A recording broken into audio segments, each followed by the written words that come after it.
Berkat Kris, semua transaksi jadi lebih aman, higienis, dan praktis.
Assalamualaikum warahmatullahi wabarakatuh.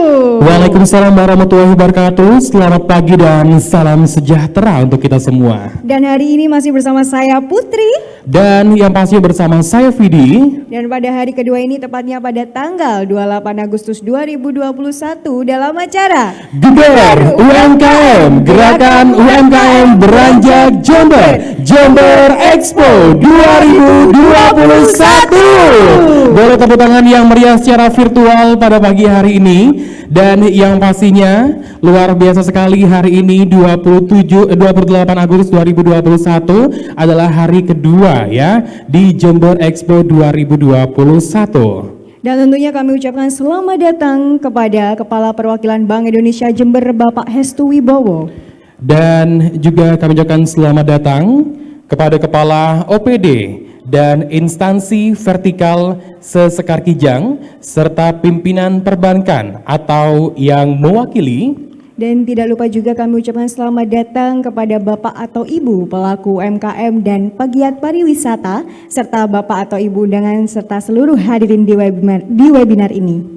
Baik, dan luar biasa sekali di mana kegiatan Jember Expo merupakan puncak dari seluruh rangkaian kegiatan pengembangan UMKM di kantor perwakilan Bank Indonesia Jember. Dan dari pengembangan UMKM subsistence hingga UMKM bankable, pengembangan dilakukan melalui onboarding UMKM sukses digital, kurasi, peningkatan produksi, business matching, fasilitasi sertifikasi, hingga pengenalan produk, pameran atau showcasing atau display fisik. Betul sekali Putri, dan yang pastinya pelaksanaan Jember Expo 2021 kali ini dilaksanakan secara virtual dan yang terdiri dari opening ceremony kemarin, webinar, business coaching, business matching, dan virtual exhibition selama 2 hari, yakni kemarin 27 Agustus 2021 dan hari ini 28 Agustus 2021. Dan tentunya demi meningkatkan pengembangan UMKM melalui Geber UMKM, Gerakan UMKM Beranjak Jember, dalam rangkaian acara Jember Expo 2021, Kantor Perwakilan Bank Indonesia Jember bekerja sama dengan Pemerintahan Kabupaten Jember untuk terus bersinergi dalam meningkatkan daya saing produk UMKM Jember dan juga meningkatkan pengembangan inovasi bisnis UMKM. Betul sekali, dan yang pastinya acara ini didukung oleh JNE yang memberikan potongan 25% untuk setiap transaksi belanja produk UMKM berlaku dari tanggal 27 kemarin hingga 31 Agustus 2021. Dan kami mengingatkan kepada seluruh peserta untuk mengisi link absensi. Betul banget ya, dan yang pastinya jangan lupa juga untuk bisa mengunjungi di www.sekarkijangexpo.id untuk menikmati virtual showcase UMKM Sekar Kijang, dan juga jangan lupa untuk bisa follow Instagram dan YouTube Sekar Kijang Expo. Dan baik, inilah rangkaian acara di hari kedua ini, yaitu ada meningkatkan daya saing usaha mikro melalui PIRT dan PKP. Dan tidak hanya itu saja, nantinya juga akan ada kiat menembus pasar ekspor di masa pandemi, ini yang ditunggu-tunggu juga ya. Dan nanti juga akan ada virtual business matching tentunya. Dan yang nantinya akan ada closing ceremony, dan nantinya juga ada guest star yang luar biasa sekali, yaitu ada Lin Kravin. Wow, ya, luar biasa banget, yang pastinya jangan kemana-mana sampai di penghujung acara nanti ya. Dan yang pasti kita masih dalam acara Geber UMKM, Gerakan UMKM Beranjak Jember, Jember Expo 2021. Dan Kak Vidi ya, melangkah ke sesi pertama untuk hari ini, yaitu webinar bertajuk meningkatkan daya saing usaha mikro melalui PIRT dan PKP.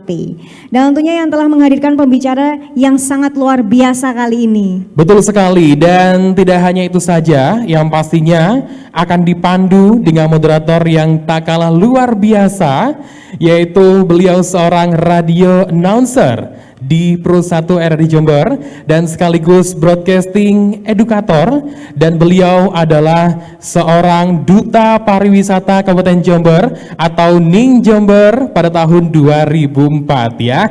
Langsung saja kita sambut moderator kita kali ini. Beri tepuk tangan yang paling meriah secara virtual. Inilah dia, Devi Fitra. Baik, terima kasih. Assalamualaikum warahmatullahi wabarakatuh. Dan pagi hari ini luar biasa sekali, walaupun sebenarnya saya agak sedikit grogi waktu dikenalkan oleh MC kita. Terima kasih Vidi dan juga Putri. Tapi pagi ini memang luar biasanya kita bersama dengan orang-orang hebat. Sebelum saya memperkenalkan narasumber, saya ingin menyapa Kepala Perwakilan Bank Indonesia Jember Bapak Hestu Wibowo, kemudian Kepala OPD dan Instansi Vertikal Sekar Kijang, serta pimpinan perbankan atau yang mewakili, serta Bapak Ibu pelaku UMKM dan juga semua peserta yang pagi hari ini sudah siap dalam acara webinar. Untuk sesi yang pertama kita akan berbicara terkait dengan peningkatan kompetisi atau peningkatan daya saing UMKM melalui PIRT dan juga PKP. Dan ini saya ingin share sedikit terkait dengan latar belakang, kenapa sih kita harus upgrade gitu tentang hal ini. Karena sekarang kalau kita lihat platform e-commerce ini sudah bermacam-macam. Artinya banyak produk-produk dari luar yang harusnya mungkin kalau secara konvensional akan susah diakses, tapi ini akhirnya sangat gampang sekali diakses, dan ini menimbulkan sebuah kondisi persaingan untuk para UMKM. Dan dalam kondisi ini tentunya tidak berhenti sampai situ. Pola bisnisnya juga sudah mulai berubah, sekarang sudah mulai consumer centric, dan juga pertimbangan-pertimbangan terkait dengan kualitas produk, kemudian juga kemampuan digital marketing, mau tidak mau ini menjadi senjata yang harus dimiliki di era sekarang. Karena kalau misalkan enggak, maka yang namanya perluasan bisnis sepertinya akan susah sekali untuk dijangkau. Dan untuk menuju UMKM bisa lebih naik level lah istilahnya, maka untuk standarisasi produk ini adalah hal yang sangat mutlak untuk dimiliki. Jadi standarisasi produknya oke, kalau misalkan sudah oke, maka pangsa yang lebih besar pun ini akan menjadi sebuah hal yang bukan mimpi lagi. Kemudian misalkan itu sudah tercapai, yang pasti daya saing UMKM kita tentu sudah bisa dipertimbangkan di kancah yang lebih tinggi lagi.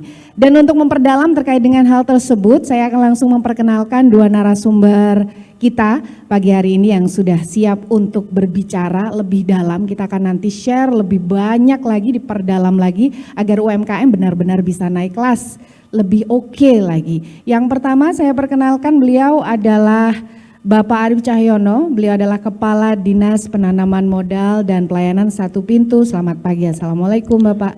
Waalaikumsalam warahmatullahi wabarakatuh. Iya, Selamat pagi Mbak Devi. Pagi, santai dong Pak, biasanya Oh, santai santai ngobrol sama lah. saya. Kemudian yang kedua adalah Dr. Wiwis Partiwi, selamat pagi. Selamat pagi Mbak Devi. Dan beliau adalah PLT Kepala Alhamdulillah. Dinas Kesehatan Kabupaten Jember. Sehat Iya. Ibu? Terima kasih, Oke. sehat selalu ya. Iya, terakhir kita ngobrol masih di dinas lain. Iya. Iya, dan sekarang Tapi nggak ubah bedanya ya, peran betul. serta masyarakat ini, betul, pemberdayaan itu masyarakat dia. juga. Yang paling penting adalah pelayanan kepada masyarakat seperti apa.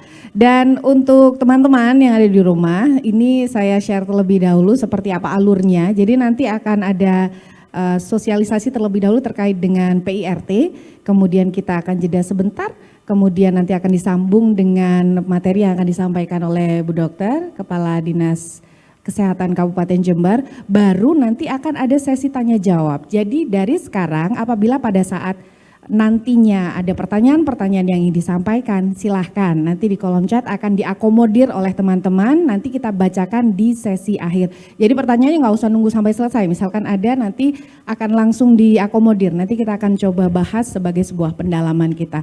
Baik, Pak Arif, ini sebelum Pak Arif menyampaikan materi gitu, yang menjadi tantangan UMKM kita sekarang itu kan adalah standarisasi produk ya Pak Arif ya.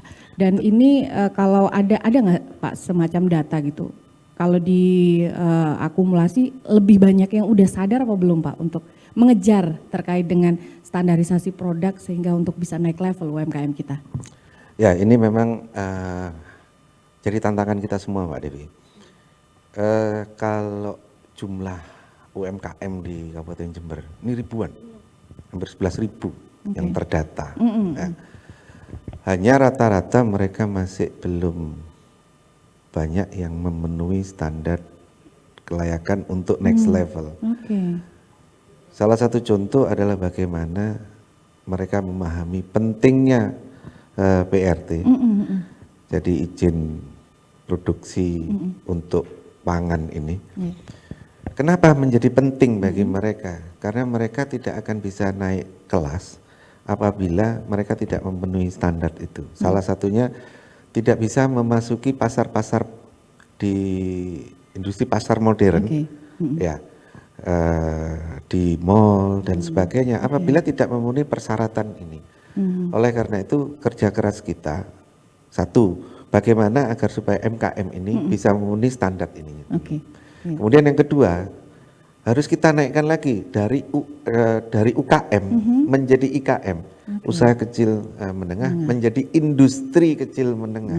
Nah ini tantangan-tantangan ini yang saya rasa Jember ini gudangnya orang-orang hebat. Ada 3 perguruan tinggi negeri di Kabupaten Jember, kemudian banyak lah yang oleh karena itu satu hal yang bisa kita capai bersama-sama apabila kita bekerja bersama-sama. Tidak hanya bekerja sama, tapi bekerjanya juga harus bersama-sama. Nah, ya nggak sendiri-sendiri, parsial itu beda hasilnya. Berbeda sekali hasilnya. Betul. Oleh karena itu, sebagaimana disampaikan oleh Pak Bupati, adalah prinsip sinergi, kolaborasi dan akselerasi itu yang harus kita kerjakan bersama-sama. Artinya UMKM nggak boleh gitu-gitu aja. Nggak boleh mimpinya. gitu-gitu aja. Harus Kalau- mereka punya mimpi. Betul. Bagaimana saya harus naik kelasnya, step by stepnya Iya. bagaimana agar Dan supaya betul. Kalau misalkan UMKM selama ini masih berpikiran, alah aku tutulan kok ingin wis payu, itu Ya. sudah harus di-upgrade. itu ya, harus Pak? di-upgrade. Oke. Itu harus sudah dihapus agar supaya mereka berani bermimpi yang lebih besar. Nah ini contohnya nanti ada yang UMKM yang ikut di Expo ini. Oke. Mereka awalnya juga nggak berani bermimpi seperti sekarang ini. Wis pokoknya tutulan Ya, gitu pokoknya dodolan payu gitu. Iya. Nah sekarang terbukti pada saat mereka kita ekspokan seperti ini, nanti teman-teman masyarakat Jember dan di wilayah Sekarkijang ini bisa melihat bagaimana luar biasanya produk-produk UMKM yang kita tampilkan pada acara. Harus nonton, Iya. harus nonton. Ini bukti soalnya, Bukti, ajang bukti, pembuktian ya. ini bahwa sebenarnya produk-produk UMKM kita itu sudah saatnya naik level, saatnya pangsanya diperlebar. Baik, Pak Arif, saya berikan waktu dan kesempatan untuk sosialisasi terkait dengan PIRT. Saya ingatkan kembali untuk peserta, silahkan tanyanya dicicil mulai dari sekarang, nanti kita akan perdalam dengan pembahasan. Monggo silahkan Pak Arif. Baik Mbak Devi, Bu Dokter, izin untuk menyampaikan pemerintah Kabupaten Jember dalam hal ini Dinas Penanaman Modal dan dan Pelayanan Terpadu Satu Pintu atau biasa disingkat dengan DPM PTSP dalam hal ini akan menyampaikan materi ya yang dikatakan dengan PIRT atau sertifikat pangan produksi rumah tangga yang biasa kita sebut dengan SPP IRT adalah jaminan tertulis yang disampaikan oleh pemerintah dalam hal ini Bupati terhadap pangan produksi industri rumah tangga pangan atau IRTP namanya. Agar supaya setelah memenuhi syarat dalam rangka peredaran pangan industri rumah tangga pangan. Jadi kalau belum punya izin PRT ini sebetulnya nggak boleh. Ya, nggak boleh. Jadi hanya bisa diedarkan secara individu saja, tapi tidak bisa mereka masuk ke toko-toko yang lebih besar lagi. Nah, dasar hukum daripada pemberian PRT ini adalah Peraturan Menteri Dalam Negeri Nomor 138 Tahun 2017 tentang penyelenggaraan terpadu satu pintu di daerah. Kemudian Peraturan Badan Pengawas Obat dan Makanan Nomor 22 Tahun 2018 tentang pedoman pemberian sertifikat produksi pangan industri rumah tangga serta keputusan Bupati Nomor 188 Tahun 2021 tentang penyelenggaraan kewenangan perizinan dan non perizinan kepada Kepala DPM PTSP. Nah, ini adalah dasar-dasar yang melingkupi daripada pemberian PRT tersebut. Nah, ini bisa kita lihat teman-teman sekalian, Bapak Ibu yang terhormat, bagaimana alur pemberian PRT ini bisa disampaikan. Jadi pemohon bisa datang ke kantor kami, di sana nanti akan diterima oleh front office. Jadi pemohon bisa memberikan berkas-berkas di sana, kemudian kita cek, kemudian diberikan kepada back office untuk mencek peralatan tersebut. Apabila tidak memenuhi persyaratan, maka berkas akan dikembalikan kepada pemohon untuk dilengkapi. Nah, apabila nanti berkas ini sudah lengkap, maka akan ada proses lebih lanjut. Salah satunya adalah ke Dinas Kesehatan untuk diterbitkan rekomendasi bahwa layak untuk diberikan diproduksi ya.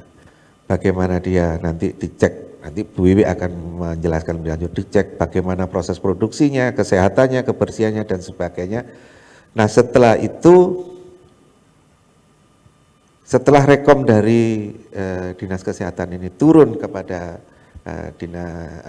DPM PTSP, maka bisa langsung kita proses untuk penerbitan izinnya dan kita berikan kepada ini. Nah, barangkali seringkali kita bertanya, untuk proses ini berapa lama? Berapa lama ini kan nanti lama dan sebagainya. SOP kita, SOP-nya ini adalah 14 hari sampai paling lama 22 hari kerja, paling lama. Jadi harus ada proses perizinan itu harus ada ini ya. Seperti ini kan alurnya sudah sudah jelas, sudah disebutkan dan ada kepastian waktu bahwa 14 paling lama 22 hari kerja. Nah, ini agar supaya para pemohon juga mempunyai keyakinan, oh ya ini sudah bisa ini. Nah, ini Mbak Devi yang ini. Nah, lanjut. Nah, ini narasinya seperti ini alurnya nanti ya, seperti ini alur narasinya bagaimana nanti ini. Nah, agar supaya nanti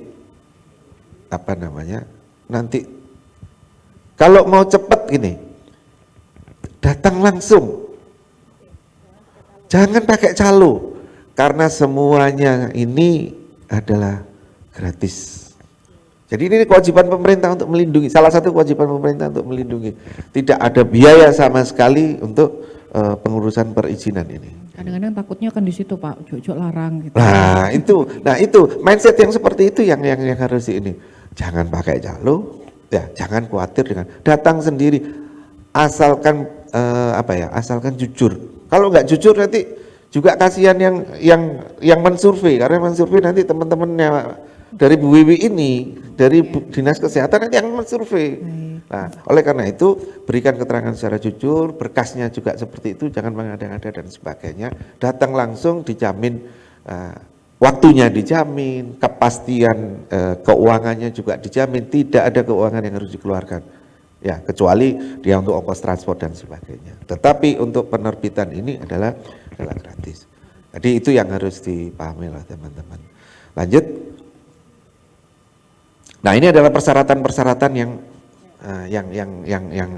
yang harus dipenuhi. Okay. Nah, ini kan persyaratan dasar sepertinya. Ya, jadi nggak ribet bagaimana agak mengisi formulir ya dan sebagainya, membuat laporan bagaimana, kemudian kemasan produknya. Kenapa kami kalau izin ke kami harus membawa contoh produk dan contoh kemasannya? Ini karena begini, ini adalah kepastian bahwa yang izin ini benar-benar ada gitu. Okay. Jangan sampai nanti hanya untuk kepentingan sesuatu, ya nggak nyata gitu ya. Nggak nyata. Misalnya ini, ya kami nggak suudon ya gitu.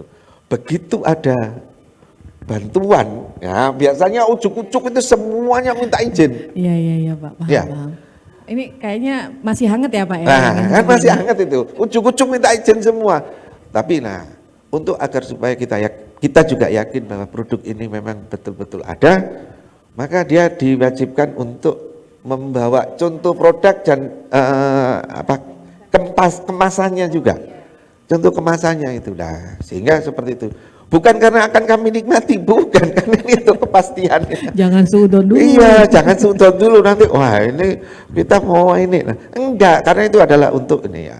Kalau syarat-syarat berikutnya ya ada semua nanti di tampilan ini kan sudah jelas ada. Kalau misalkan produknya ada, ini pasti nggak susah lah. Enggak susah, itu tadi 14 hari, paling lama 22 hari kerja. Paling lama 22 hari kerja. Karena kan juga nantinya Bu Wiwi kan juga harus bagi waktu nih. Mulai dari sumber baru sampai Silo, mulai Kencong sampai sumber Jambe kan yang ada 31 kecamatan, 248 desa kelurahan yang harus disurvei oleh beliau. Oleh karena itu, tetapi kita sudah berani memberikan kepastian hari. 14 hari sampai 22 hari insya Allah sudah clear semua dan bisa berangkat.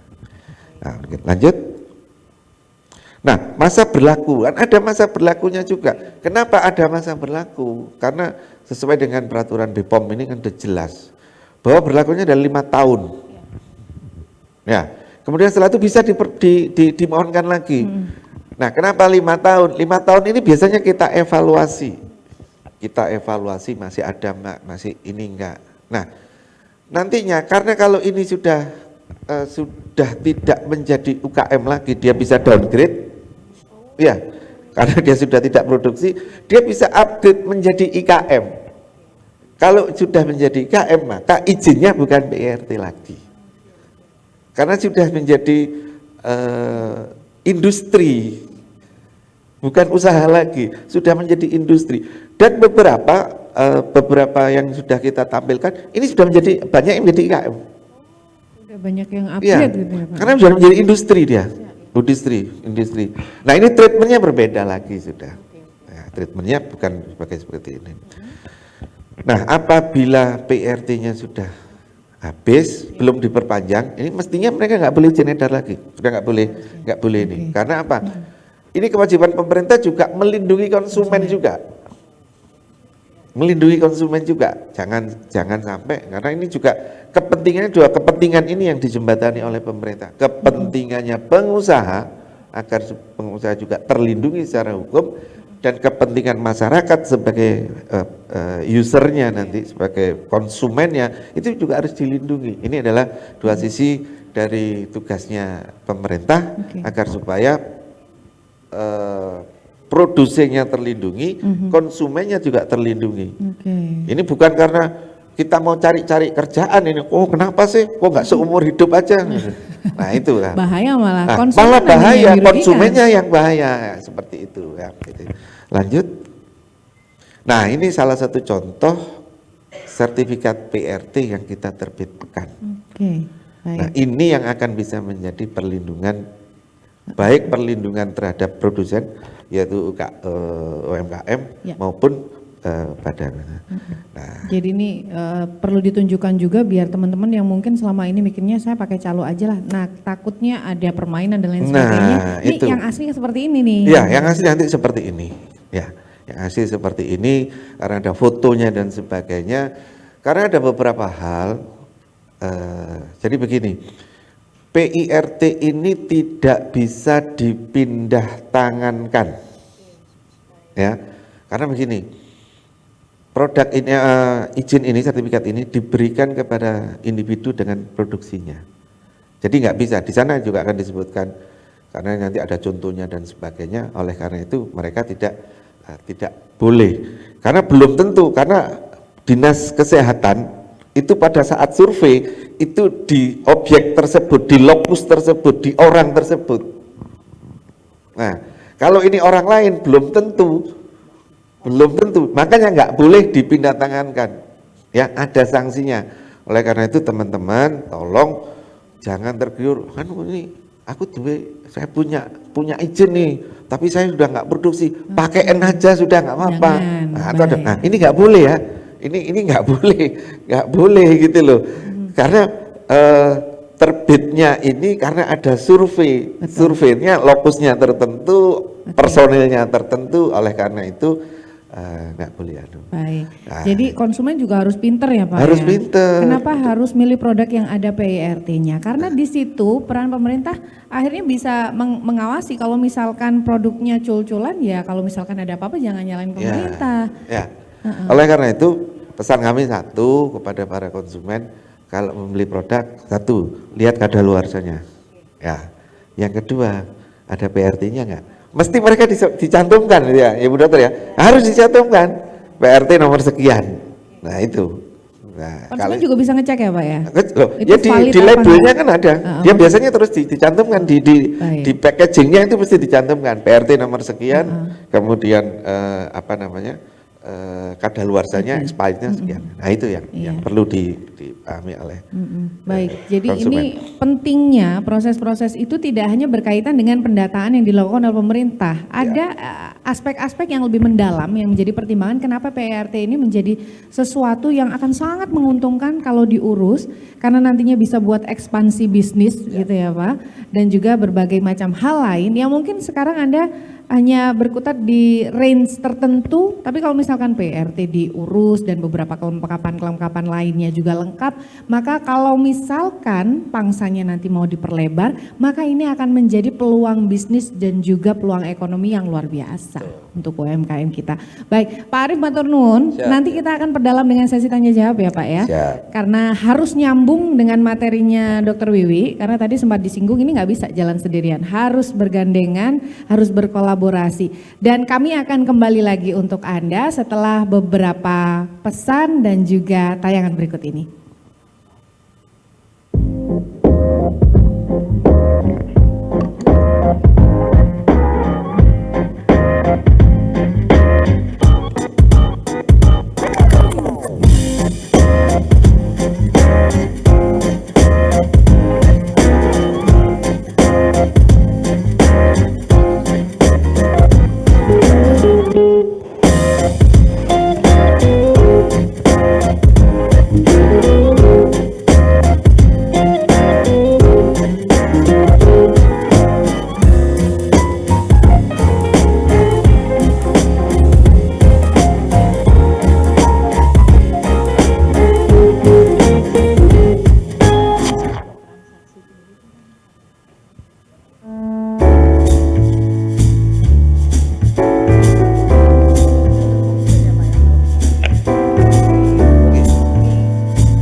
Baik, kita kembali lagi dalam webinar meningkatkan daya saing UMKM melalui PRT dan juga PKP. Saya komentari sedikit dari TVC dan juga tayangan barusan ya Pak Arief sama Bu Dokter. Itu ternyata produksi Jember loh. Makanya, jadi UMKM kita sebenarnya sekarang aksesnya untuk naik kelas itu sudah luar biasa. Digitalisasinya, marketing digitalnya bisa kita mulai dari sini. Nah, kalau misalkan itu udah kita tahu bahwa oh iya ternyata bisa kita mulai dari bawah, maka yang menjadi senjata utama dari produknya juga harus diperkuat melalui PIRT dan juga aturan-aturan lain terkait dengan keamanan pangan yang harus benar-benar diperhatikan. Karena nggak bisa, walaupun kita punya produk dengan keyakinan loh produkku ini sehat, produkku ini sudah banyak yang suka walaupun Betul. tidak ada PIRT dan lain sebagainya. Tapi resikonya ada juga ya Bu Dokter ya, kalau misalkan itu menjadi sesuatu yang dibiarkan gitu tentunya masalah keamanan, pemerintah juga nggak bisa proteksi kepada konsumen dan beberapa konsekuensi-konsekuensi yang lain. Betul Mbak Devi, jadi prinsipnya kita ini dari Dinas Kesehatan menitik beratkan terhadap masalah keamanan pangan tersebut yang berdampak terhadap kesehatan bagi konsumen. Maka kita yang paling utama sebagai dasar adalah melaksanakan tentang Undang-Undang Perlindungan Konsumen. Kita tahu bahwa saat ini kan sangat menguntungkan sekali sebetulnya bagi para UMKM, di mana ini kesempatan emas, kalah semuanya sekarang di era digitalisasi apalagi di pandemi ini, di mana kita tidak bisa membeli secara langsung kadang-kadang karena terbatas waktu, tempat dan ruang, adanya PPKM mikro di era pandemi di mana kerumunan dibatasi, mal-mal tidak buka, jadi produk persaingan untuk penjualan itu banyak dilakukan dengan online. Dengan adanya PIRT ini tentunya sangat menguntungkan, memberikan jaminan kepastian kepada konsumen dan sekaligus membuat yakin kepada para produsen atau UMKM untuk menyampaikan bahwa produk saya ini loh aman dan sehat. Nah ini tentu akan mendongkrak daripada customer untuk bisa membeli karena dia yakin produk yang dibeli ini berdampak baik terhadap kesehatannya. Iya.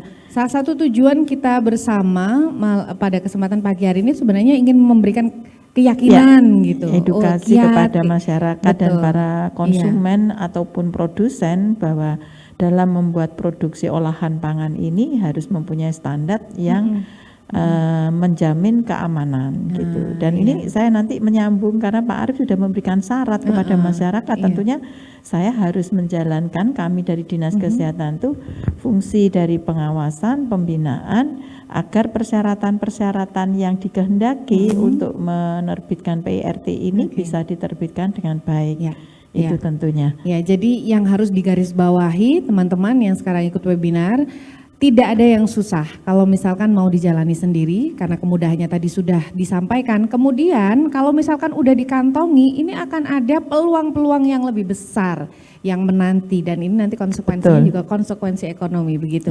Baik, untuk selanjutnya kami persilakan untuk Dr. Wiwi Supartiwi MKes untuk materi selanjutnya yang akan disampaikan kepada peserta kita.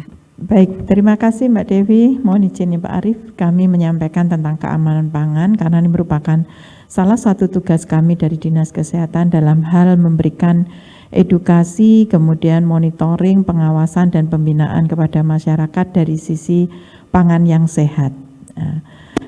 Jadi kita ketahui apa sih yang menjadi landasan kita harus melaksanakan kegiatan ini. Tentunya ada Undang-Undang Konsumen, Perlindungan Konsumen, kemudian juga ada bagaimana ketentuan yang terkait dengan perka tentang bahan pangan yang aman, bahan tambahan, kemudian bagaimana tentang perizinan. Nah ini semuanya tentunya landasan-landasan hukum ini menjadi dasar dari pelaksanaan kegiatan kami untuk memenuhi persyaratan penerbitan PIRT.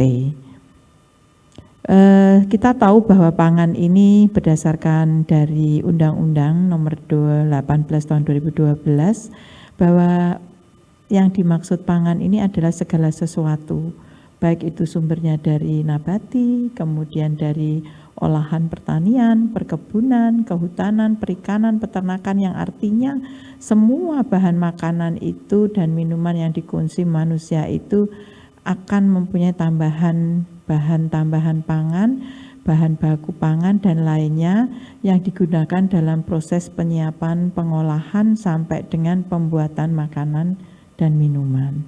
Nah, inilah yang harus nanti kita awasi bagaimana itu menjadi bahan pangan yang aman yang nantinya akan dikonsumsi oleh masyarakat kita yang diproduksi oleh para UMKM. Dan kondisi ini digunakan untuk mencegah terjadinya hal-hal yang tidak diinginkan, baik itu pencemaran dari biologis itu misalnya dari serangga, hama dan sebagainya, kemudian pencemaran dari bahan kimia dan benda-benda lain yang dapat mengganggu atau merugikan kesehatan dari yang akan mengkonsumsi olahan tersebut.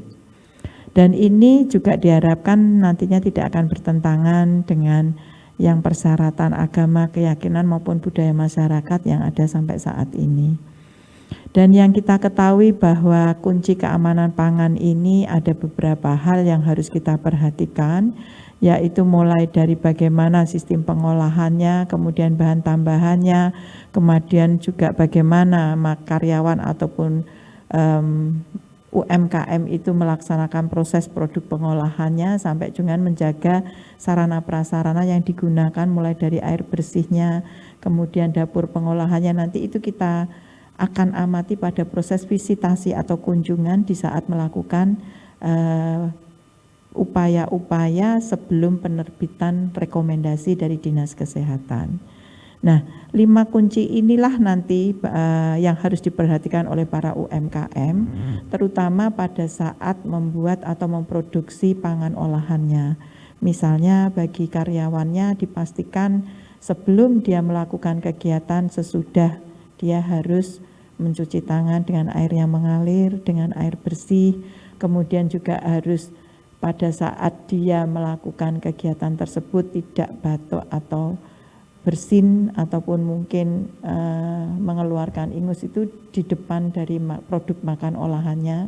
Dan kalau toh dia ditinggal untuk ke toilet sebentar sebelum melakukan lagi produk olahan juga harus dipastikan dalam kondisi bersih dan higien sanitasinya terjaga. Kemudian yang paling penting lagi yang kunci kedua yaitu adalah harus memisahkan antara pangan yang sehat segar dengan mentah dan yang matang. Seringkali pada saat produk olahan itu kita temui nanti kalau pada saat kunjungan jangan sampai ada yang sudah matang dengan yang masih mau siap untuk diolah itu dijadikan satu. Kemudian juga digelitakin dengan alat-alat yang digunakan untuk memasak. Karena kita harus tahu bahwa paparan yang digunakan alat-alat tersebut tentunya kalau sudah teroksidasi atau terpapar dengan udara ataupun dengan sentuhan makanan-makanan olahan itu akan menjadi produk-produk yang tidak steril lagi atau membahayakan. Slide lanjut.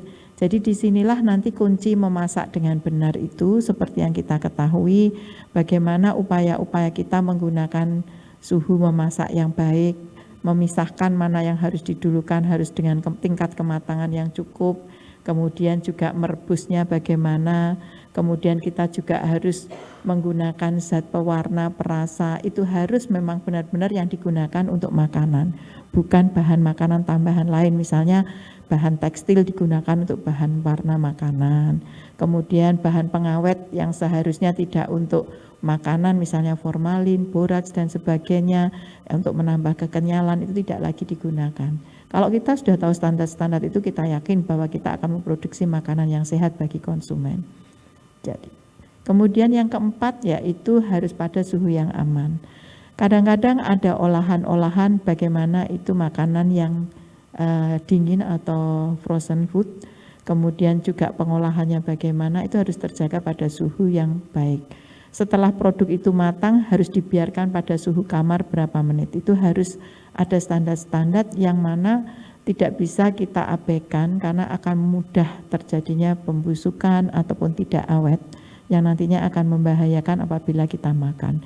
Dan ini tentunya informasi-informasi ini nantinya kepada para produsen terutama UMKM harus memahami supaya nanti pada saat terjadi kemasan dan nanti akan dimakan lagi oleh konsumen, itu dia tahu bahwa ini hanya bisa digunakan setelah 2 jam dibuka.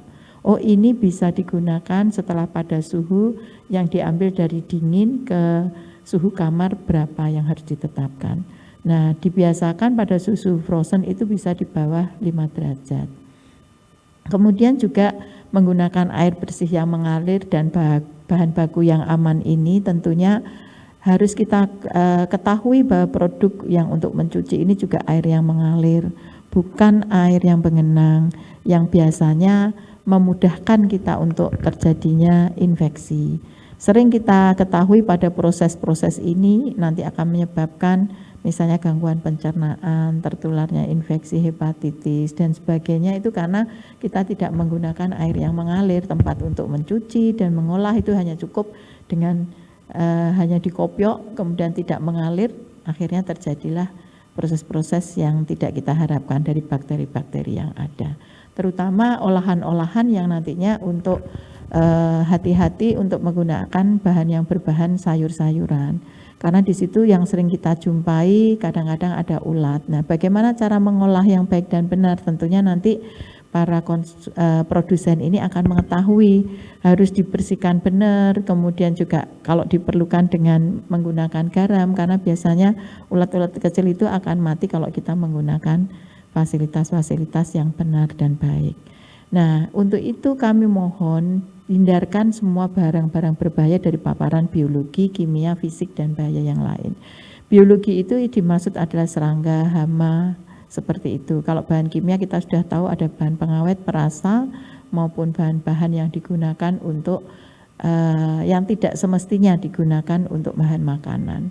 Kemudian fisik itu tentunya sentuhan-sentuhan dengan bahan atau alat-alat yang tidak semestinya, misalnya nanti menggunakan alat, tolong dilihat pisaunya berkarat atau tidak. Kalau menggunakan dengan bahan-bahan plastik itu juga apakah dalam proses itu nanti akan menghancurkan atau membuat tambahan bahan yang akhirnya berbahaya terhadap makanan tersebut.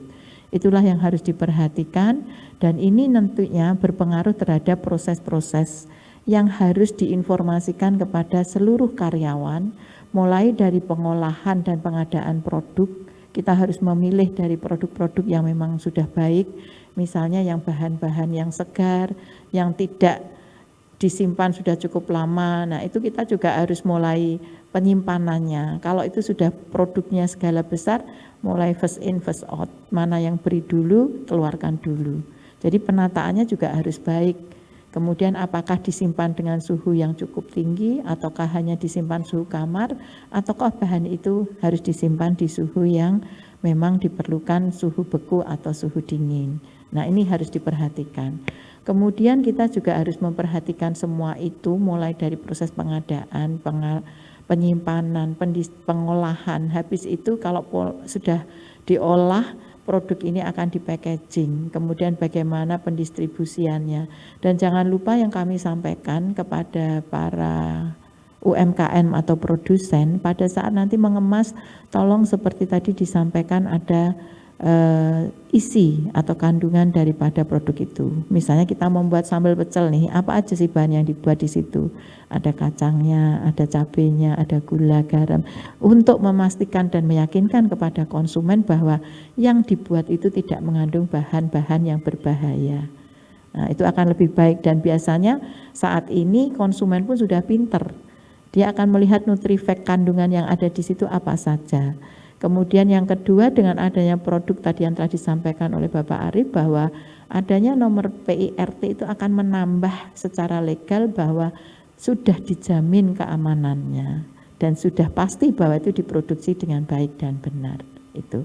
Ini tadi sudah kami sampaikan, produk keamanan yang baik mulai dari karyawan tidak boleh berperilaku seperti kurang menjaga higien sanitasinya, tadi sudah ya. Kemudian yang paling penting lagi, upayakan kalau terpapar dengan bahan makan, kita harus menggunakan alat bantu, jangan langsung disentuh dengan tangan. Kemudian upayakan juga kalau itu misalnya langsung dijual, jangan kita menggunakan tangan kita habis menjual tapi menerima uang. Tolong bedakan. Karena apa? Dari ARPA yang kita terima itu kan akan membuat sentuhan dan kemudian paparan dari bakteri maupun hal-hal yang tidak kita harapkan. Ini yang paling penting. Nah, inilah yang paling kita butuhkan. Peran pedagang dalam menjaga keamanan pangan ini sangat penting sekali. Saya katakan tadi, produsen pun kalau memang tidak diolah sendiri, artinya sudah menggunakan karyawan, edukasi ini sangat penting. Dan ini nanti pada proses visitasi yang kita sampaikan, seperti tadi yang disampaikan Pak Arief, ada proses visitasi pada saat kita akan kunjungan sebelum menerbitkan rekomendasi, mulai dari sarana prasarana yang digunakan, membedakan antara dapur produksi dengan dapur rumah tangga yang digunakan masak, kemudian juga sumber air bersih yang mengalir, kemudian juga higien sanitasi bagi yang melakukan pekerjaan, tempat bekerja maupun produk olahan yang akan dilakukan. Itu akan kita amati semuanya. Untuk itu kami berpesan kepada para produsen atau UMKM, walaupun kita skala menengah kecil, tapi tunjukkan bahwa kita ini melakukan ini dengan baik, dan seperti tadi yang disampaikan oleh Pak Arief, kita akan mempunyai mimpi besar nih. Tidak hanya berhenti sebagai UMKM, kami akan menjadi industri. Nah, dari pembelajaran yang kecil menjadi besar, kalau kita sudah memproduksi dengan cara yang baik, dengan cara yang aman, memenuhi standar kesehatan dan keamanan pangan, insya Allah nanti para customer itu akan datang sendiri. Dan kami yakin sekarang ini para pemenang di bidang ekonomi saat ini dalam kondisi pandemi yang saat ini adalah UMKM. Ya, kita lihat di mana-mana sudah mulai tutup karena terbatasnya peraturan-peraturan yang memang kita nggak boleh melakukan aktivitas pengumuman. Tapi kalau UMKM dengan online aja omsetnya malah lebih banyak dan mereka tetap bertahan. Jadi yakinkan bahwa apa yang kita lakukan ini aman. Malah banyak yang baru ya Bu? Ya. Nah, ini bahan berbahaya pangan yang harus dihindari adalah terutama adalah formalin. Formalin itu sebetulnya mengerikan kalau kita tahu. Formalin itu sebetulnya paling utama digunakan untuk menyimpan atau mengawetkan yang bukan pangan. Contoh mayat. Kalau kita sudah tahu pasti kita akan tidak mau lagi kalau ada bahan makan itu. Ya. Terus kemudian juga dampaknya itu akan merusak organ tubuh vital kita, mulai dari liver, ginjal, jantung dan sebagainya. Jadi UMKM juga nggak boleh giur gitu. Iya. Kalau kita hanya ingin memanfaatkan sedikit manfaat itu jangan ambil yang formalinnya, walaupun dia awet tapi tidak dengan cara itu. Dengan pengolahan yang baik, menghindari oksidasi, menyimpan di tempat yang benar itu pun sudah mengurangi banyak risiko rusaknya dari produk gitu olahan itu. Jadi tidak perlu dengan pengawet-pengawet yang membahayakan orang lain atau konsumen. Kemudian borak. Borak itu kan kita ingin, banyak masyarakat ingin kelihatan kenyal, ingin kelihatan kriuk-kres. Nah, padahal masih banyak bahan-bahan lain. Kalau kita tradisional tuh zaman dulu tuh orang tua kita, mungkin nenek moyang kita tuh hanya cukup menggunakan seperti santan, miri, kalau mungkin peyek itu kan sudah renyah, tidak perlu lagi ditambahi borak. Apalagi sekarang kalau misalnya produk-produk yang massal, yang kaki lima sampai menggunakan bahan plastik untuk mengawetkan, itu kan sangat tidak manusiawi kalau saya bilang. Hanya untuk mendapatkan manfaat rasa kres, rasa yang nyaman. Nah itu yang harus kita hati-hati bersama. Dan ini biasanya banyak dimasukkan dalam misalnya seperti bakso, mohon maaf, mie. Nah kita harus hati-hati untuk memilih itu dan jangan memberi kesempatan, karena kita tahu masyarakat Jember pada umumnya dan masyarakat Indonesia kalau mie bakso itu makanan favorit, terutama anak-anak. Kasihan kalau anak-anak kita kasih makan tambahan yang seperti itu. Kemudian rodamin atau pewarna. Nah ini yang harus hati-hati juga. Untuk mendapatkan warna kuning kita sebenarnya punya seperti kunyit, tapi kenapa kita harus menggunakan bahan yang sebetulnya untuk tekstil kita gunakan untuk makan makanan? Itu sangat tidak aman dan itu harus kita hindari. Sebelum itu kita harus juga, tadi Pak Arief juga menyampaikan, kalau produksi tentunya kenapa harus disuruh memberi contoh kemasan. Membuat kemasan itu pun kita juga harus memilih. Kemasan ini yang bagus tapi tidak membahayakan dan berdampak terhadap olahan. Misalnya untuk kemasan yang misalnya frozen, itu harus dikemas dalam bentuk apa? Kemudian kalau itu kemasan, apakah kita boleh menggunakan styrofoam, apakah itu kita harus menggunakan kertas, ataukah itu harus dengan menggunakan kemasan-kemasan yang kedap udara, itu semua sekarang banyak tersedia di pasaran. Nah itu kita harus memilih dengan baik dan benar. Kalau makanan itu sudah dipastikan memang produk untuk tahan yang lebih dari 7 hari, tidak boleh teroksidasi dengan udara, tentunya harus silnya yang rapat. Itu sudah merupakan salah satu upaya kita supaya produk itu awet, jadi tidak perlu bahan-bahan yang lainnya. Kemudian juga kita harus melihat bahwa izin edarnya itu yang seperti tadi dikatakan terkemas dengan baik, ada nomor registernya dan sebagainya. Mungkin itu yang harus kita perhatikan. Selanjutnya mungkin kita juga harus menyampaikan pula kepada masyarakat pada saat akan membeli atau mengkonsumsi, tolong kita juga harus melihat di sana tanggal kadaluarsa kemasannya, apakah kemasan itu sudah penyok ataukah rusak silnya, itu juga harus. Karena itu merupakan salah satu seperti tadi yang saya sampaikan, kalau sudah ada yang tidak sesuai dengan kemasan yang rapat, berarti itu ada memungkinkan bahan-bahan berbahaya seperti biologi itu tadi, seperti serangga, udara, bakteri itu bisa masuk. Nah itu yang harus kita perhatikan. Nah kemudian industri rumah tangga pangan ini harus memiliki tempat usaha yang tinggal dengan peralatan pengolahan manual hingga semi otomatis.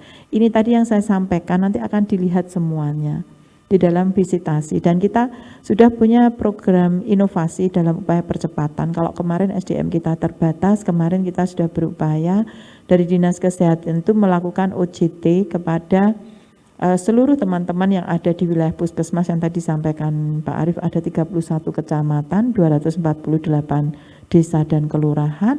Upayanya di era pandemi ini biasanya kita tidak bisa berkunjung langsung. Kami akan membuat suatu standar prosedur bagaimana kita bisa melakukan kunjungan itu untuk awal, itu bisa untuk yang sedang dan tidak terlalu rumit, itu kita bisa melihat dengan menggunakan upaya-upaya seperti daring atau vid call, sehingga kita tidak harus datang berkunjung, tetapi ini kita masih bahas konsepnya supaya sesuai dengan kebijakan peraturan yang berlaku, tapi juga tidak menyalahi aturan, namun upaya percepatan supaya para UMKM itu segera mendapatkan PIRT itu bisa tercapai. Ini yang sedang kita rumuskan, karena kami yakin di era pandemi kemarin pada saat puncak lonjakan bulan Juli kasus itu kita sama sekali tidak bisa melakukan kegiatan kunjungan karena kita menghindari kerumunan dan menghindari mobilitas. Ini saya berpikir kasihan kalau teman-teman UMKM itu hanya terhambat sehingga mereka upaya-upaya untuk menaikkan grade dan mendapatkan legalitas ini juga melakukan ada hambatan. Nah ini saat ini kita, kemarin saya sudah berembuk dengan Pak Arief juga, gimana nih upaya percepatan kita ini. Jadi untuk harus bisa melakukan kunjungan. Yang penting kita bisa melihat olahan produksi, tapi kami juga berharap kerjasama dari UMKM atau produsen untuk jujur. Baik. Nah, supaya kita langkah-langkah kita untuk membangkitkan ekonomi, terutama ekonomi bagi para UMKM ini tercapai tujuannya, tapi tidak menyalahi aturan dan memastikan bahwa yang diberikan ke kita ini juga yang sebenarnya. Ini yang sedang kita konsepkan. Kemudian kita tahu karena alur penerbitan salah satunya bola itu ada di Dinas Kesehatan dalam hal penerbitan, dan salah satu syarat itu harus ada seperti kegiatan sekarang ini. Kita mengumpulkan seminar penyuluhan untuk tatap muka enggak mungkin. Nah ini juga salah satu program inovatif dari BI memfasilitasi dengan harapan bagi peserta yang ikut registrasi ini bisa kita berikan sertifikat sudah mendapatkan penyuluhan keamanan pangan. Nah ini yang harus kita upayakan bersama kalau memang kita kondisi tidak bisa tatap muka. Nah, tapi prosesnya itu tidak hanya sekedar sosialisasi, tapi memang penyuluhan yang diawali dengan pretest, kemudian mengikuti materi sampai paripurna dan dilakukan post-test.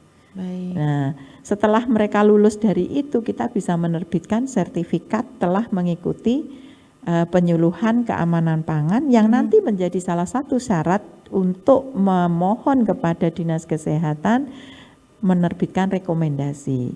Sebelum menerbitkan rekomendasi, alurnya kita akan visitasi atau berkunjung ke tempat olahan atau tempat produksi. Nah, Saya memberikan tip kepada para UMKM, kami sekarang ke Dinas Kesehatan karena fungsi kita tidak hanya sekedar visitasi yang nanti memberikan justifikasi, tidak seperti itu. Jangan takut, ini salah, ini benar, tidak begitu, terus nanti tidak terbit, bukan begitu. Karena kita ada fungsi pembinaan. Sehingga harapan kami setelah penyuluhan ini, ataupun penyuluhan keamanan pangan, Bapak Ibu para UMKM segera berbenah. Apa yang tidak benar dari yang biasa kami lakukan dengan hasil penyuluhan ini, segera lakukan perubahan. Jadi nyolong start sebelum mengajukan. Iya, gitu. jadi pada saat kita visitasi, tapi bukan hanya karena ingin mendapatkan syarat saja, tapi ini menjadi perubahan perilaku atau perubahan dalam proses produksi untuk menjadi lebih baik.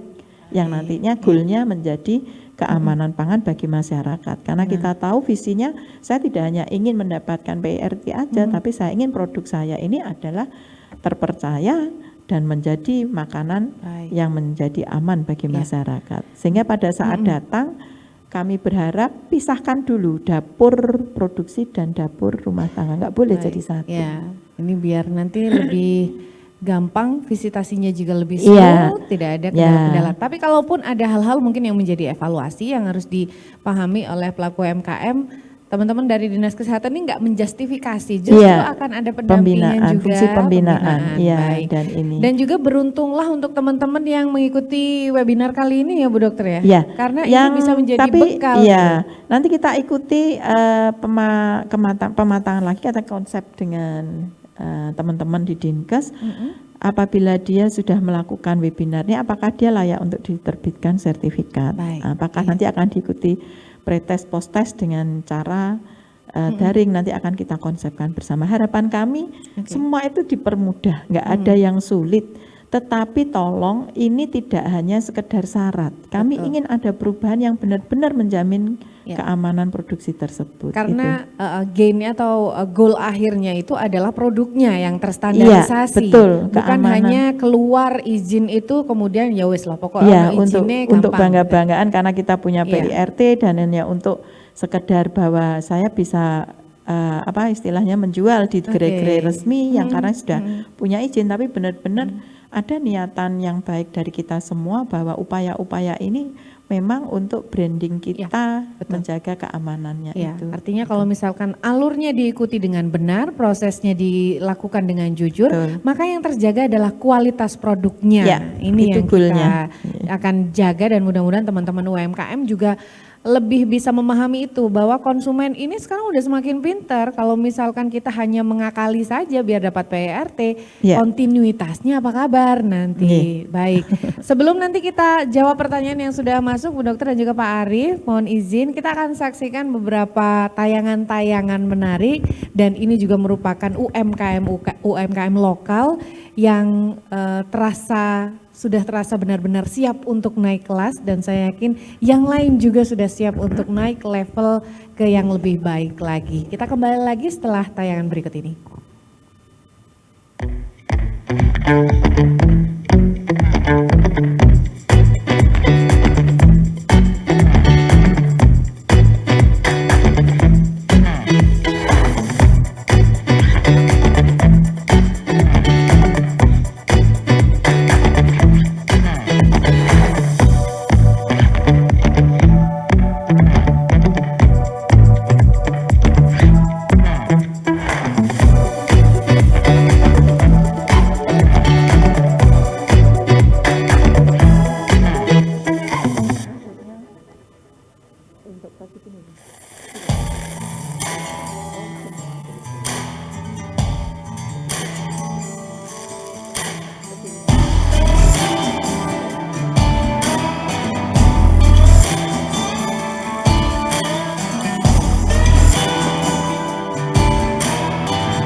Baik, yang semangat boleh saya minta semangatnya dong yang di sini tepuk tangan gitu. Karena saya yakin energinya itu akan nyampe untuk teman-teman yang ada di rumah. Tadi sesuai dengan janji akan kita jawab pertanyaan-pertanyaan. Tapi kalau misalkan teman-teman yang ada di rumah tadi sempat melihat tayangan-tayangannya, kok bisa ya bikin kayak gini. Itu produk UMKM semua loh, bukan. Tapi rasanya kayak kita melihat iklan-iklan nasional, iklan-iklan yang digarap secara profesional tidak di kawasan Sekar Kijang. Padahal ini dilakukan di kawasan kita. Artinya sudah sangat mungkin sekali kita sudah siap, tinggal mengakselerasinya gimana biar teman-teman UMKM juga benar-benar bisa naik kelas. Mohon izin Pak Arief dan juga Bu Dokter, kita akan jawab pertanyaan ya dari yang sudah masuk. Langsung saya bacakan teman-teman ya. Ini pertanyaannya ada 2 pertanyaan untuk Pak Arief, ada 2 pertanyaan untuk Ibu Wiwi. Yang pertama dari Taufik Ardi Nugroho kepada Pak Arief. Pertanyaannya, sudah banyak dibantu oleh Bapak, selanjutnya proses dokumen apakah bisa online? Nah ini saya juga mau tanya nih Pak, apakah ada wacana ke sana? Karena sekarang kan udah serba serba online, serba tidak bertatap muka langsung. Sudah ada arah ke sana atau mungkin masih sekedar wacana yang akan segera dieksekusi untuk pelayanan secara online Pak Arief? Jadi tadi untuk Mas Taufik, luar biasa ini Mas Taufik ini, kalau tidak salah ya, yang punya Topasup ini. Jadi sekarang dengan era serba digital, semuanya memungkinkan. Ya, semua bisa kita shortcut untuk seperti itu. Tetapi tadi yang disampaikan oleh Bu Dokter tadi, ada beberapa kaidah-kaidah yang nggak bisa. Ya, nggak bisanya. Satu contoh seperti visitasi tadi ya. Karena ini menyangkut ini harus dilakukan. Harus dilakukan karena make sure kita. Bener enggak ini? Dilihat faktual ya, atau enggak nih? Faktualnya gitu. Kalau dokumennya itu bisa kita online kan. Tetapi proses ini walaupun nantinya tidak harus, misalnya dalam kondisi pandemi seperti ini, menghindari kerumunan, menghindari mobilitas dan sebagainya, kan ada banyak cara visitasinya. Tetapi yang disampaikan Pak Taufik tadi, apakah ini dokumennya bisa di online? Bisa, sangat bisa, gitu loh. Sangat bisa. Jadi untuk lebih memudahkan, hanya kan kenapa kita masih hybrid antara offline dan online-nya ini? Karena UMKM ini tidak semuanya mempunyai akses terhadap itu. Akses internetnya bagaimana, ininya bagaimana. Nah itu yang masih ini. Tetapi selama ini bisa kita ini, insya Allah bisa. Kita juga sedang mempersiapkan tempat baru, akan pindah tempat. Mudah-mudahan tahun ini terlaksana, di mana di sana nanti akan proses-proses itu hampir semacam mall pelayanan publik nanti ada di sana. Jadi ya, tidak di kantor itu nanti, tidak di tempat itu tidak hanya DPM-PTSP, tetapi ada beberapa pendukung perbankan, perpajakan dan sebagainya akan berkumpul di sana. Terintegrasi di satu tempat. Bu Dokter mungkin ada tanggapan kalau untuk beberapa proses yang nggak bisa online itu yang mana sih Bu? Kalau itu tadi, saya masih menyusun kebijakan sama SOP-nya bagaimana kalau visitasi itu dilakukan semi daring, artinya bahwa daringnya itu berarti dengan supaya kita faktual kan tidak bisa kolektif seperti ini ya, tetapi harus satu persatu, apakah nanti melalui vid call ataukah nanti itu ada petugas yang di wilayah yang membantu untuk ngecek. Nah, petugas ini harus punya sertifikasi dan dia harus sudah mempunyai keahlian. Kami kemarin berupaya karena mengingat untuk mendaftarkan mereka mempunyai kompetensi itu cukup waktu lama dan tidak selalu ada, maka saya berharap ini dengan OJT yang kita lakukan itu bisa dilakukan sebagai salah satu inovasi yang membantu percepatan. Minimal kalau mereka ini sudah kita lihat nih secara daring dengan menggunakan vid call, tolong cek aja. Begitu di sana hasil ceknya ternyata di wilayah itu akan lebih cepat dan mereka bisa menunjukkan bahwa meyakinkan oh iya memang ini aman dan tidak dan bisa itu mungkin bisa lebih cepat.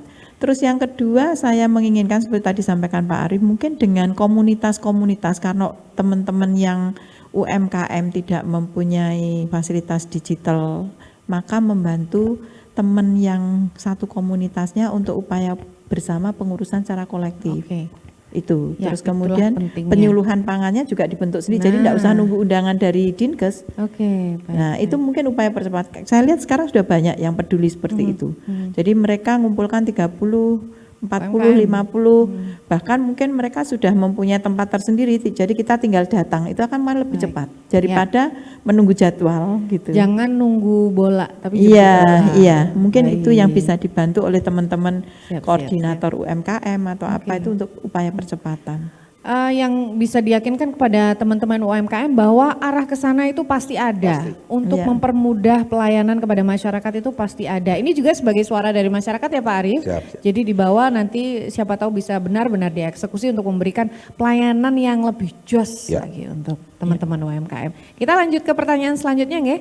Dari Arif Yaman. Pertanyaannya, apa jaminan dari pihak DPMSTP apabila proses penerbitan sertifikat ini lebih batas waktunya?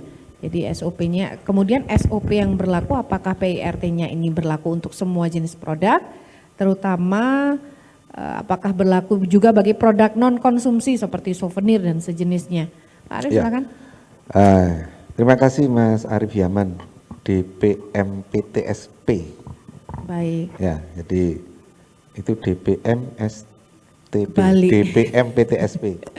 Penanaman Dinas Penanaman modal, Modal dan Pelayanan terpadu Terpadu satu pintu. Ya. Siap. Jadi sesuai dengan yang saya sampaikan tadi bahwa SOP-nya itu adalah 14 sampai 22 hari kerja. 22 hari kerja. Jadi kepastiannya itu. Tetapi ini dijawab karena saya katakan pada saat dia sudah berkasnya lengkap. Oke. Jadi jangan dihitung kalau dia menyampaikan berkas, masukkan berkas, kemudian dia tidak lengkap, dia kembali lagi. Ya. Ya. Kadang-kadang karena yang bikin lama itu karena berkasnya itu ya Pak Arief karena tidak lengkap, tidak jujur dan sebagainya. Oleh karena itu apabila teman-teman ini jujur, maka bisa kita percepat Oke. gitulah. Dan jangan pakai calo. Jangan pakai calo, sudah datang sendiri. Karena kalau datang sendiri itu kan ada semacam proses wawancara dengan front iya. office gitu loh. Nah, sehingga apa yang kurang, apa yang ini yang harus dipenuhi Iya. oleh ini akan ada Baik. proses itu. Baik. Pertanyaan untuk Dr. Wiwi ada khusus mungkin baik. Dari Rahmania Nurul, pertanyaannya sebagai konsumen kadang kurang jeli pada makanan olahan. Ini bagaimana menjadi konsumen yang bisa bedain atau membedakan bahan makanan yang sudah ini udah oke, udah memenuhi syarat. Kemudian dari segi produsen, bagaimana pengajuan PRT agar bisa diterima Dinkes Jember di tengah pandemi dan PPKM. Secara lugas tadi sudah prosesnya sudah dijabarkan. dijawab, Mungkin ya. ada pelengkapnya Bu yang bisa disampaikan. Prinsipnya kalau dokumen lengkap dari yang sudah diterbitkan PTSP ke kami itu sudah layak untuk kami lakukan visitasi. Yang terpenting itu tadi saya mendorong, yang paling sering keluhan itu mereka sulit untuk mendapatkan ruang waktu mengikuti penyuluhan pangan aman. Jadi kalau bisa, saya mendorong kepada teman-teman koordinator UMKM untuk percepatan itu segera bentuk kelompok, usulkan untuk dapat nanti kita jadwalkan. Karena kalau menunggu jadwal dari kita yang antri kan banyak. Lebih baik kita mendorong lebih percepatan itu kelompok-kelompok ngadakan ngundang. Bukan berarti kami tidak mau ketempatan, bukan. Tetapi karena memang banyak sekali yang mengajukan supaya kita juga akan upaya percepatan itu sudah terkumpul banyak orang tapi cukup untuk prokes kita lakukan. Karena di era pandemi ini yang paling penting saat ini adanya ruang dan tempat yang cukup untuk melakukan penyuluhan itu dengan prokes 5M.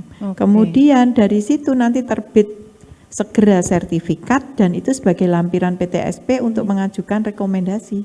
Itu akan lebih cepat. Singkat mungkin Bu, biar si konsumen ini harus pinter-pinter kan sekarang Iya. milih produk. Singkat mungkin apa yang harus dilakukan oleh konsumen kita biar tahu Ya, nih, oh, ini produk bagus. kalau untuk kaitannya dengan makanan pangan yang pertama adalah seperti tadi, satu, jangan gunakan bahan tambahan pangan yang berbahaya, baik itu biologi, kimia maupun zat-zat yang dilarang yang tidak peruntukannya untuk makanan. Itu yang pertama. Yang kedua, cara penyimpanan diperhatikan, pemilihan produk dari awal, penyimpanan, pengemasan sampai dengan distribusi, itu yang harus diperhatikan. Kemudian cantumkan semuanya dengan baik. Kemudian pada proses pengolahan saya berharap para produsen ini mengajarkan kepada siapapun yang terlibat dalam produksi itu menjaga higien sanitasi, tersedia air bersih yang mengalir, kemudian juga menjaga kebersihan waktu pengolahan, menggunakan alat bantu tidak bersentuhan langsung dan tidak menularkan melalui pernafasan, bersin, batuk atau yang lainnya. Itu yang penting. Terus konsumen juga nggak boleh cuek-cuek amat, harus benar-benar jeli. Betul. Gitu. Itu yang harus diperhatikan. Singkat dari Pak Arief sebagai penutup atau mungkin pesan untuk peserta webinar kita pagi ini, Pak Arief. Barangkali ini kesempatan langka ya. Terima kasih Bank Indonesia yang sudah memfasilitasi kegiatan yang luar biasa keren ini. Mudah-mudahan di tahun-tahun ke depan ini masih tetap bisa. Jangan ada yang nunggu tahun seperti depan, ini. Mbak. Oh ya, terus ya ada Berapa sesi-sesi bulan ke berikutnya depan? ya, gitu ya. Nah, karena apa? Ini adalah kegiatan yang nyata dapat membantu teman-teman. Ya, katakan itu sudah saatnya UMKM kita naik kelas. Ya. Kemudian naik kelas lagi menjadi IKM dan sebagainya. Mudah-mudahan itu. Dan jangan lupa kepada semua masyarakat di wilayah Sekar Kijang untuk nonton Jember Expo. Nah, keren Pak. Belanja juga Pak. Belanja harus. Juga. Ini saling dukung biar UMKM kita pangsanya bisa lebih lebar lagi. Baik, saya boleh minta tepuk tangan yang paling meriah untuk dua narasumber kita. Oke. Matur nuwun Pak Arief, Dr. Wiwi. Sama-sama. Tapi sebelum kita tutup, kita foto bareng dulu. Kita akan foto bersama dengan para peserta webinar pagi ini. Jadi kalau kita dari tadi kita cuma bisa ngelihat diri kita sendiri. Nah, habis ini kita akan foto bareng. Ya, mohon izin. Ya, ternyata banyak Pak Arief. Oke, boleh kita dada-dada dulu Pak. Selamat pagi. Terima kasih loh sudah menyempatkan waktu. Kita foto bersama terlebih dahulu. Mohon untuk teman-teman yang belum on kamera, kameranya dihidupkan. Kita akan foto karena banyaknya peserta. Kita akan bagi dengan beberapa kali capture. Beberapa saat lagi silahkan yang masih kameranya belum on silahkan dihidupkan. Ini enaknya di masa pandemi kayak gini bisa sambil produksi mungkin di rumah ini. Oke, siap ya teman-teman, pose pertama. Baik, yang masih belum ada di depan layar silahkan. Oke, siap. Pose pertama kita hitung 3, 2, 1. Baik, selanjutnya, slide selanjutnya. Ada lagi teman-teman? Oke. Mungkin ganti gaya kali ya, ganti gaya Pak. Gini mungkin Pak. Nah, boleh. Teman-teman boleh dong tangannya mini love. Nah, UMKM kita baik. 3, 2, 1. Gimana, sudah cukup teman-teman? Udah oke, boleh tepuk tangan lagi biar semangat semuanya, yang di rumah juga boleh tepuk tangan. Terima kasih, sukses untuk UMKM kita. Mudah-mudahan apa yang sudah kita mulai hari ini tidak hanya berhenti di sini, tetapi benar-benar diaplikasikan. Karena yang kami yakini, yang kita yakini bahwa UMKM kita adalah sebuah peluang untuk eksistensi ekonomi kemasyarakatan yang bisa berkembang bahkan di tengah persaingan global dan juga di masa pandemi ini. Dan akhirnya mewakili semua tim untuk sesi yang pertama, matur nuwun sekali lagi untuk Pak Arief dan juga Dr. Wiwi. Dan saya Devi Fitra sebagai moderator mengucapkan terima kasih yang paling besar untuk seluruh peserta yang sudah mengikuti acara kita. Dan semoga kita selalu diberkahi dengan hal-hal baik, rezeki kita lancar dan usaha kita semakin naik kelas. Terima kasih, selamat pagi. Wassalamualaikum warahmatullahi wabarakatuh.